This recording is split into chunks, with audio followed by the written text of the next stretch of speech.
Cinema అయిన మహా నేను మిస్టర్ బి. నా మాట సూటిగా ఉంటుంది, మ్యాటర్ క్లియర్గా ఉంటుంది. మీరు చూస్తున్నారు మిస్టర్ బి ఛానల్. ఈ వీడియోలో మనం మాట్లాడుకుందాం గ్లోబల్ స్టార్ రామ్ చరణ్ నటించిన game changer movie first day total world wide collections report. First day సినిమా ప్రపంచవ్యాప్తంగా అన్ని వెర్షన్స్ లో కలిపి రిపోర్ట్ చేసిన gross number 186 crores. Movie team ఆగమేఘాల మీద ఎర్లీ మార్నింగే ఈ పోస్టర్ ని బయటకు వదిలేసింది. Blockbuster Sankranti winner game changer మూవీనే అని ఆ పోస్టర్ లో మెన్షన్ చేసింది. ఒక్కసారిగా ఫ్యూజులు ఎగిరిపోయాయి చాలా మందికి, మైండ్ దోబ్బింది కొంతమందికి. అయితే ట్రాకర్స్ నోట మాట్లేదు, ఏంటి నెంబరు అని చాలా మంది అయోమయంలో పడిపోయారు. కొంతమంది ఆ తిక్క నుంచి తేరుకోలేదు కూడా.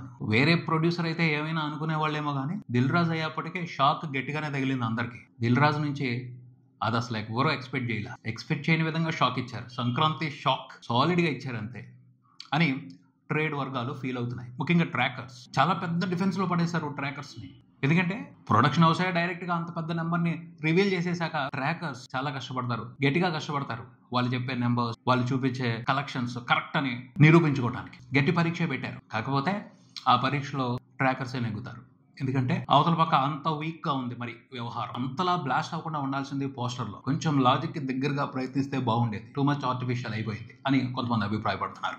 ఓకే, ఇప్పుడు మూవీ టీం వేసిన నెంబర్ ప్రకారం కలెక్షన్స్ రిపోర్ట్ కూడా మనం చెప్పుకుందాం. దాని ప్రకారం చూసుకుంటే చాలా అద్భుతాలు జరిగాయి. Game changer movie world wide report చేసిన కలెక్షన్స్ చూస్తే వాటి గురించి కూడా మాట్లాడుకుందాం, ట్రాకర్స్ గురించి కూడా మాట్లాడుకుందాం. మనకెందుకు పక్షపాతం, ఇద్దరు వెర్షన్ మాట్లాడుకుందాం, ఏది నచ్చితే అది తీసుకుందాం. నాదైతే ఒకటే అబ్జెక్షన్, 186 crores నెంబర్ వేసినప్పుడు దానికి తగ్గట్టు కొన్ని అద్భుతాలు జరిగాయి. ఆ అద్భుతాలను మెన్షన్ చేయలేదు, వాటి గురించి పట్టించుకోకుండా సైలెంట్ అయిపోయింది ప్రొడక్షన్ టీం. అది కొంచెం బాధ అనిపిస్తుంది. రిస్క్ చేసినప్పుడు, తెగించినప్పుడు పూర్తిగా తెగించాలి. అనుమానాలు వచ్చే విధంగా తెగించకూడదు కదా. గేమ్ చేంజర్ మూవీ విషయానికి వస్తే ఫస్ట్ రోజున బాక్స్ ఆఫీస్ పర్ఫార్మెన్స్ బాగా జరిగింది, అందులో అనుమానమే లేదు. కాకపోతే కంటెంట్ మూలంగా అయితే జరగలేదు. కంటెంట్కి సంబంధించి కంప్లైంట్స్ ఉన్నాయి, మిక్స్డ్ రెస్పాన్స్ ఉంది, గట్టిగానే మిక్స్డ్ రెస్పాన్స్ ఉంది. ఏదైతే సినిమాకి నెంబర్స్ కనిపించాయో, ఏవైతే కలెక్షన్స్ రిపోర్ట్ అయ్యాయో అవన్నీ కూడా కంప్లీట్ గా mega power star global star Ram Charan credit మీదే వచ్చాయి. అతని స్టార్ పవరే ఆడియన్స్ ని పుల్ చేసింది. అతని స్టార్ పవర్ మూలంగానే ఆ నెంబర్స్ అన్ని పడ్డాయి, అందులో అనుమానమే లేదు. వేరెవరన్నా అయితే ఆ కలెక్షన్స్ పట్టడం కష్టమే. గ్లోబల్ స్టార్ కాబట్టే అలాంటి కంటెంట్ తో కూడా వండర్ఫుల్ నెంబర్స్ పెట్టాడు, సూపర్ నెంబర్స్ పెట్టాడు. తన కెరియర్ లో సోలో హీరోగా బెస్ట్ నెంబర్స్ పడ్డాయి ఎక్కడికక్కడ. అంటే RRR తో కంపేర్ చేయకూడదు. RRR లో ఇంకా 2 4s ఉన్నాయి కాబట్టి ముగ్గురు కలిపి కొట్టిన రికార్డులు అవి. సోలో హీరోగా మాత్రం ఈ numbers top. Super top openings Ram Charan కి గేమ్ చేంజర్ మూవీతో రిపోర్ట్ అయినవి. ఆ నెంబర్స్ చూసి ఖచ్చితంగా రామ్ చరణ్ బాక్స్ ఆఫీస్ కెపాసిటీని అర్థం చేసుకోవాల్సిందే. చాలా solid, strong, potential box office capacity అతనిది. Wonderful crowd puller. థియేటర్స్ కి అతను మా సెంటర్స్ నుంచి కానీ, బి సెంటర్స్ నుంచి కానీ, ఏ సెంటర్స్ నుంచి కానీ వండర్ఫుల్ గా క్రౌడ్ ని పుల్ చేయగలుగుతాడు. Super solid fan base. Content correct గా ఉన్నట్టయితే చాలా పెద్ద నెంబర్స్ పడి ఉండేవి, ఇంకా పెద్ద నెంబర్స్ పడి ఉండేవి. ఆ నెంబర్స్ అలా కంటిన్యూ అయ్యేవి, చాలా రోజుల పాటు కంటిన్యూ అయ్యేవి. హిస్టారికల్ బ్లాక్ బాస్టర్ కూడా అయి ఉండేది సినిమా. తర్వాత ఫస్ట్ రోజున కలెక్షన్స్ సంగతి ఏమో కానీ ఒక మ్యాటర్ మాత్రం కొంచెం షాక్ చేసింది. అదేమిటి అంటే HD క్వాలిటీలో పైరసీ ప్రింట్ వచ్చేసింది. దారుణం అసలు. అది అంత క్వాలిటీగా పైరసీ ప్రింట్ రావడం ఏంటి, అది ఫస్ట్ రోజే. మార్నింగ్ షోస్ కంప్లీట్ అయిపోయేప్పటికే ఆ ప్రింట్ బయటకు వచ్చేసి ఆన్లైన్ లో హల్చల్ చేసేసింది. చాలా బ్యాడ్ సినిమాకి, చాలా బ్యాడ్. దాని గురించి ముందు యాక్షన్ తీసుకోవాలి మూవీ టీం. దిల్ రాజు గారు చాలా స్పాయిల్ చేస్తుంది, చాలా డేంజరస్ వ్యవహారం అది ఇప్పుడున్న పరిస్థితుల్లో. ముఖ్యంగా పోతే గేమ్ చేంజర్ మూవీ ఫస్ట్ రోజు కలెక్షన్స్ కు సంబంధించి సర్ప్రైజ్ ఏమిటి అంటే హిందీ మార్కెట్. హిందీలో ఎక్స్పెక్ట్ చేయాలి, ఎందుకంటే ప్రమోషన్స్ చాలా తక్కువ జరిగాయి.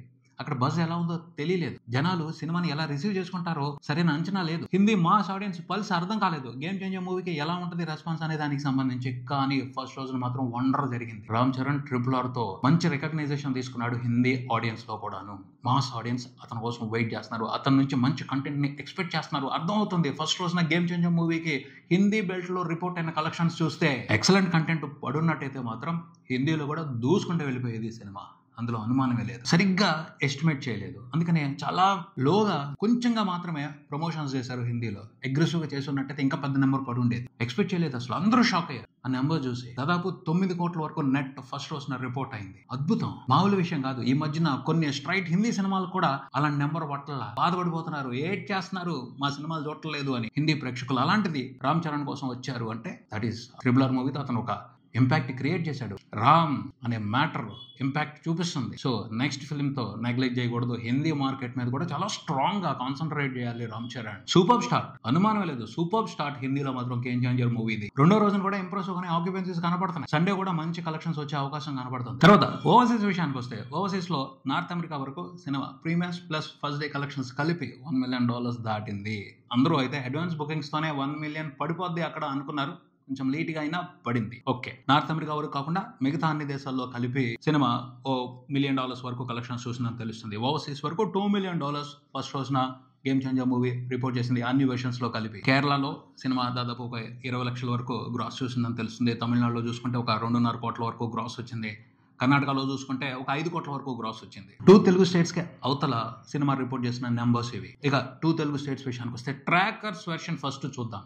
ట్రాకర్స్ లెక్క ప్రకారం తెలంగాణ వరకు సినిమా రిపోర్ట్ చేసిన షేర్ మొదటి రోజు వరకు నియర్లీ 11 కోట్లు ఉంది. వాస్తవంగా అయితే భారీగా ఎక్స్పెక్ట్ చేశారు. మినిమం 18 కోట్లకు పైన షేర్ ఎక్స్పెక్ట్ చేశారు. ట్రాకర్స్ మాత్రం 11 కోట్లే వసూలు అయ్యాయి అని వాళ్ళు లెక్కలు చూపెడుతున్నారు. వాళ్ళు ఏవో ట్రాక్ చేశారు, బుక్ అయిన టికెట్లు, ఆక్యుపెన్సీస్, వీటన్నిటిని క్యాలిక్యులేట్ చేసి వాళ్ళు చూపిస్తున్న నెంబర్ అది. ఆంధ్రప్రదేశ్ విషయానికి వస్తే సీడెడ్ లో ట్రాకర్స్ చూపిస్తున్న గ్రాస్ నెంబర్ నియర్లీ 8 కోట్లు ఉంది. Share number 5.8 crores. ఇది కూడా ఎక్స్పెక్టేషన్స్ కంటే బిలోగానే ఉంది. ఉత్తరాంధ్రలో చూసుకుంటే అక్కడ కూడా 5.8 వరకు రిపోర్ట్ అయింది ఫస్ట్ రోజున. అక్కడైతే ఇంప్రెసివ్ నెంబర్ అనే చెప్పొచ్చు. మిగతా ఆంధ్రప్రదేశ్ లో కలిపి సినిమా అంటే ఉత్తరాంధ్రతో కూడా కలుపుకొని దాదాపు 22 కోట్ల వరకు షేర్ రిపోర్ట్ చేసింది ఫస్ట్ రోజున. టోటల్ 2 తెలుగు రాష్ట్రాల వరకు సినిమా రిపోర్ట్ చేసిన కలెక్షన్ల షేర్ చూసుకుంటే నియర్లీ 40 కోట్లు ఉంది. ఫస్ట్ రోజున 2 తెలుగు రాష్ట్రాల వరకు సినిమా రిపోర్ట్ చేసిన గ్రాస్ చూసుకుంటే 55 కోట్ల వరకు ఉంది. ఇలా మొత్తాన్ని కలెక్ట్ చేసుకుని ట్రాకర్స్ లెక్క ప్రకారం చూస్తే సినిమా వరల్డ్ వైడ్ ఫస్ట్ రోజున రిపోర్ట్ చేసిన గ్రాస్ నెంబర్ నియర్లీ 93 కోట్లు మాత్రమే ఉంది. 100 కోట్లు కూడా దాటలేదు. కానీ మూవీ టీమ్ 186 కోట్లు వచ్చాయి అని పోస్టర్ మీద వేసింది. ఆ నెంబర్ ప్రకారం చూసుకుంటే మూవీ ఎక్కడెక్కడ ఎంత వసూలు చేసి ఉండాలి అనే దాని మీద ఓ లెక్క చూద్దాం. అలా చూసుకుంటే చాలా ఆల్ టైమ్ రికార్డులు పడి ఉండాలి. వాటిని మెన్షన్ చేయలేదు. వాటిని ఎందుకు మెన్షన్ చేయలేదు? ఇంత పెద్ద నెంబర్ పోస్టర్ మీద వేసినప్పుడు నమ్మబుద్ధి అయ్యేటట్టు ఆల్ టైమ్ రికార్డులు కూడా పెట్టాలి. వాటిని ఎందుకు వదిలేశారు? వాటిని వదిలేయటం మూలంగానే దొరికిపోయింది. అంటే ఇప్పుడు హిందీలో ఒక ఆయన నెంబర్ వేసాడు అంటే అది శిలాశాసనం, మారదు. దాన్ని అందరూ నమ్ముతారు. సో అక్కడ ఏమి అడ్జస్ట్ చేయడానికి ఉండదు. ఓవర్సీస్ లో కూడా ప్రాపర్ ట్రాకింగ్ ఉంటుంది. అక్కడ కూడా నెంబర్స్ ని మ్యానిపులేట్ చేయడానికి అవకాశం ఉండదు. ఓవర్సీస్ వరకు సినిమా ఓవరాల్ గా అన్ని కంట్రీస్ లో కలిపి ఫస్ట్ రోజున రిపోర్ట్ చేసిన గ్రాస్ నియర్లీ 20 కోట్లు ఉంది. హిందీలో 13 కోట్ల వరకు గ్రాస్ వచ్చి ఉంటుంది. కేరళ, కర్ణాటక, తమిళనాడు వీటిలో కలిపి చూసుకుంటే ఒక 8 కోట్ల వరకు ఉంది. ఇవన్నీ కలుపుకుంటే దాదాపు ఒక 40 కోట్లు మాత్రమే వస్తాయి. అరౌండ్ 186 కోట్లలో నుంచి 40 కోట్లు తీసేస్తే 146 కోట్లు. 2 తెలుగు స్టేట్స్ నుంచే 146 కోట్ల గ్రాస్ సినిమా రిపోర్ట్ చేసి ఉండాలి మూవీ టీం వేసిన పోస్టర్ ప్రకారం. అలా చూసుకుంటే ఆల్ టైమ్ రికార్డ్ అది. ఈ మధ్యన 2 తెలుగు స్టేట్స్ వరకు ఫస్ట్ రోజున టాప్ గ్రాస్ రిపోర్ట్ చేసిన సినిమా పుష్ప 106 కోట్ల వరకు రిపోర్ట్ చేసింది ఫస్ట్ రోజు. లెక్క ప్రకారం చూసుకుంటే గేమ్ చేంజర్ మూవీ 146 కోట్లు రిపోర్ట్ చేసిన 2 తెలుగు రాష్ట్రాల వరకు. ఆల్ టైమ్ రికార్డ్ అది. ఎందుకని మెన్షన్ చేయలేదు ఆ ఆల్ టైమ్ రికార్డ్ ని? పుష్ప గ్రాస్ రికార్డ్ ని కొట్టింది కానీ షేర్ రికార్డ్ ని కొట్టలేదు. ఎందుకంటే టికెట్ రేట్లు ఎక్కువగా ఉండటం మూలంగా. షేర్ రికార్డ్ ఇంకా RRR పేరు మీదే ఉంది.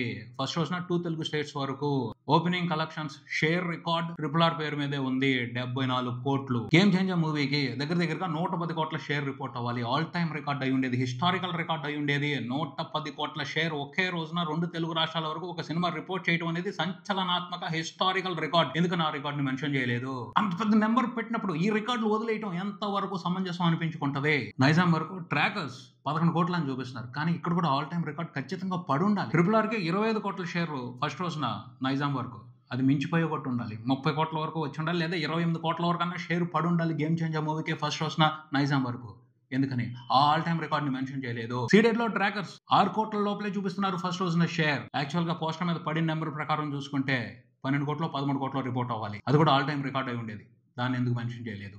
మెన్షన్ చేసుకుని ఉంటే బాగుండేది కదా. ఉత్తరాంధ్రలో కూడా 5 10 పడి ఉండాలి. అప్పుడే మ్యాచ్ అవుతుంది పోస్టర్ మీద వేసిన నెంబర్ కి. ప్రతి చోట అంతే డబుల్ ట్రిపుల్ నెంబర్స్ ఎక్కువ పడి ఉండాలి. అలా చూసుకుంటే ప్రతి ఏరియాలోనూ ఆల్ టైమ్ రికార్డే. ఆంధ్రప్రదేశ్ లోని ప్రతి ఏరియాలోనూ ప్రతి చిన్న సెంటర్ లోనూ సినిమా ఆల్ టైమ్ రికార్డే రిపోర్ట్ చేసి ఉండాలి కలెక్షన్లతో. ఆ రికార్డులు ఎందుకు మెన్షన్ చేయలేదు? అంత పెద్ద నెంబర్ ఊరికనే రాదు కదా. బయట కనపడుతున్నాయి క్లియర్ గా ట్రాక్ చేసి ఈ నెంబర్సే అని. ఆ నెంబర్స్ ని మార్చలేం. కానీ 2 తెలుగు స్టేట్స్ లోనే సినిమాకి భారీగా కలెక్షన్స్ వచ్చి ఉండాలి. వచ్చినప్పుడు అవన్నీ ఆల్ టైమ్ రికార్డ్సే. ఆ ఆల్ టైమ్ రికార్డ్స్ ని ఎందుకు మెన్షన్ చేయలేదు? ఎంత పెద్ద ఘనత అది. ఎలా వదిలేసుకుంటారు? ఊరికి నెంబర్ వేసి వదిలేస్తే ఎలా? అనుమానాలకి అవకాశం ఇచ్చినట్టు అవుతుంది కదా. దాదాపు 90 కోట్లకు పైన డిఫరెన్స్ ట్రాకర్స్ కి, మూవీ టీం వేసిన నెంబర్ కి ఓట్లని వేసేస్తే సరిపోదు కదా, ప్రూఫ్స్ చూపించాలి. బలంగా ప్రూఫ్స్ చూపించినప్పుడే పరువు నిలబడుతుంది. చిన్న హీరో కాదు, ఏదో అన్నారులే అంటే వదిలిపెట్టేసుకునే హీరో కాదు, mega power star, global star. ఎలాంటి ఇమేజ్ అతంది, ఎలాంటి ప్రతిష్ట అతంది. దాన్ని అనుమానంలో పెట్టకూడదు, అయోమయంలో పడేయకూడదు. దానికి ఒక రెస్పెక్ట్ ఇవ్వాలి, ఆ గౌరవం పెంచాలి, తగ్గించకూడదు. ఖచ్చితంగా ప్రూఫ్ చూపించాల్సిన అవసరం ఉంది. అంత పెద్ద నెంబర్ వేసి ఊరుకుంటే సరిపోదు. ఎందుకంటే అక్కడ ట్రోల్ అవుతుంది. ఎవరికి అవమానం కలిగేటట్టు చేస్తున్నారు. దిల్ రాజు గారిది కూడా చిన్న బ్యానర్ కాదు, ఎంత ప్రతిష్టాత్మకమైన బ్యానర్. ఆ బ్యానర్ కి అప్రతిష్ట రాదా? గ్లోబల్ స్టార్ కి అప్రతిష్ట రాదా? మెగా హీరోస్ కి అప్రతిష్ట రాదా? ఎందుకు అవకాశం ఇస్తున్నారు? ప్రూఫ్ చూపించండి, గట్టిగా మాట్లాడండి, అంతేగాని పోస్టర్ వదిలేసి సైలెంట్ అయిపోవద్దు. మీరు ప్రూఫ్ చూపిస్తే ప్రతి చోట ఆల్ టైమ్ రికార్డులు ఉన్నాయి. చాలా పెద్ద ప్రతిష్టాత్మకమైన విషయం. దాని మూలంగా పరువు పెరుగుతుంది, గొప్ప పెరుగుద్ది, గౌరవం పెరుగుద్ది. టూ మచ్ కన్ఫ్యూజన్ లో పడేశారు. ఆ డాళ్ళు ఇటు ఈళ్ళు, ఏది నమ్మాలి ఎవరికి అర్థం కావట్లేదు. ఎందుకు అర్థం చేసుకోవాలి? సినిమాని ఎంజాయ్ చేయండి అని చెప్పొచ్చు. అది కాదు కదా. వీటిని కూడా వాల్యూ ఇస్తున్నారు కదా, నెంబర్స్ కి, కలెక్షన్స్ కి వాల్యూ ఇస్తున్నారు కాబట్టి ఆ పోస్టర్ వేశారు. ఆ పోస్టర్ వేయకపోతే ఎటువంటి గోళ ఉండేది కాదు. వేశారు అంటే ఇంపార్టెన్స్ ఇస్తున్నారని అర్థం. సో దానికి సమాధానం చెప్పాలి. వదిలేసి ఊరుకుంటే మాత్రం కరెక్ట్ అనిపించుకోదు. ఫైనల్ గా అయితే కోరుకునేది ఒకటే, మెగా పవర్ స్టార్ పరువు నిలబెట్టండి. గ్లోబల్ స్టార్ కి ఇమేజ్ తగ్గే అవకాశాన్ని మాత్రం ఇవ్వద్దు. ప్రొడక్షన్ హౌస్ ఈ విషయానికి సంబంధించి చాలా సీరియస్ గా ఉండాలి, సిన్సియర్ గా రియాక్ట్ అవ్వాలి, సిన్సియర్ గా ప్రూఫ్ చూపించాలి. అప్పుడే వాల్యూ ఉంటది. లేకపోతే మాత్రం చాలా చిన్న చూపు చూస్తారు, చాలా చిన్న చూపు చూస్తారు. అది చాలా మందిని బాధ పెట్టుద్ది. ఆ బాధ లేకుండా చేయాల్సిన బాధ్యత మూవీ టీం మీద ఉంది. సో క్లారిటీ ఇస్తే బాగుంటుందని అందరూ కోరుకుంటున్నారు. ముఖ్యంగా mega power star fans demand చేయాలా, క్లారిటీ చూపించండి, ప్రూఫ్ చూపించండి అనేసి డిమాండ్ చేయండి. ఇది పరువు సమస్య, ప్రతిష్ఠ సమస్య. గ్లోబల్ స్టార్ పరువు ఎక్కడ తగ్గకూడదో. ఓటమి రావచ్చు, శాశ్వతం కాదు. తర్వాత మళ్ళీ అవకాశం వస్తుంది, అప్పుడు తిరిగి అంతకంత ఇచ్చేయచ్చు. అంతేగాని దానికోసం వాల్యూని, ఇమేజ్ ని తగ్గించుకోవడం మాత్రం సరైన నిర్ణయం కాదు. ఇది ఇక్కడికి. మరో వీడియోతో మళ్ళీ కలుద్దాం. ఈ వీడియో మీకు నచ్చితే లైక్ చేయండి, మీ ఫ్రెండ్స్ తో షేర్ చేసుకోండి, మీ అభిప్రాయాన్ని కామెంట్ చేయండి, ఈ ఛానల్ ని సబ్స్క్రైబ్ చేయండి. నేను Mr B. Keep watching Mr B channel. Thank you.